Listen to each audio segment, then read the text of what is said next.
आणि 12 ज्योतिर्लिंगांपैकी एक असलेल्या नाशिकच्या त्र्यंबकेश्वर इथं त्र्यंबक राजाचं दर्शन घेण्यासाठी रात्रीपासूनच राज्यासह देशभरामधून भाविक हे त्र्यंबक नगरीमध्ये दाखल झालेले आहेत। महाशिवरात्रीच्या निमित्तानं त्र्यंबकेश्वराच्या दर्शनासाठी मोठी गर्दी ही त्र्यंबकेश्वरमध्ये पाहायला मिळते।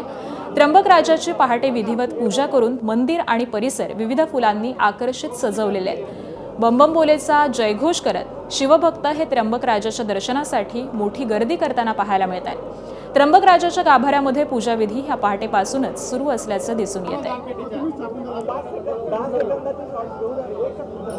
आणि त्र्यंबकेश्वरून आमचे प्रतिनिधी शुभम बोडके सध्या आपल्या सोबत आहेत। शुभम, त्र्यंबकेश्वरमध्ये अगदी मध्यरात्रीपासूनच भाविकांची रीघ लागलेली आहे।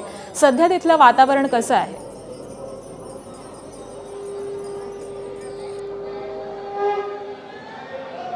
नक्कीच आकांक्षा, नाशिकच्या या त्र्यंबकेश्वर मंदिरातलं जर आपण जर या ठिकाणी वातावरण बघितलं तर अगदी प्रसन्न असं वातावरण या ठिकाणी पाहायला मिळतंय।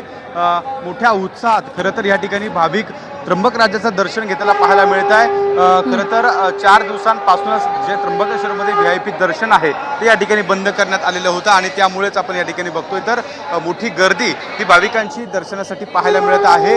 रात्रीपासून अगदी रात्री 12 वाजेपासून काही भाविक जे रांगेमध्ये होते त्यांचं दर्शन या ठिकाणी आता सध्या होत आहे। जवळपास 4 ते 5 तास या ठिकाणी दर्शनासाठी लागत आहे आणि एकूण जर बघितलं तर संपूर्ण मंदिर प्रशासनाच्या माध्यमातून चोख अशी व्यवस्था या ठिकाणी करण्यात आलेली आहे आणि एकूणच जर बघितलं तर प्रत्येक भाविकाला दर्शन व्हावं यासाठी ही संपूर्ण तयारी ही या ठिकाणी करण्यात आलेली आहे। पहाटेपासून विधिवत पूजा या ठिकाणी त्र्यंबक राजाची करण्यात आली, अभिषेक या ठिकाणी आता सुरू आहे। आपण जर बघितलं तर भाविक देखील या ठिकाणी मोठी गर्दी करताय।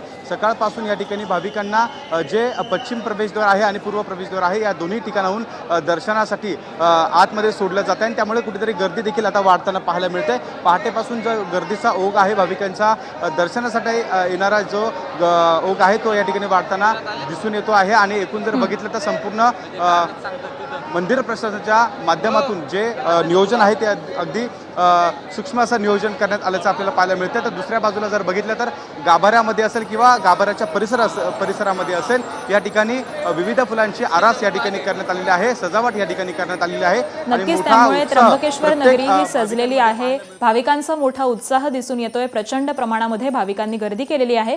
या सगळ्याच संदर्भातले अपडेट आणि माहिती जाणून घेऊ। तुर्तास धन्यवाद शुभम या माहितीसाठी। ABP माझा, उघडा डोळे बघा नीट।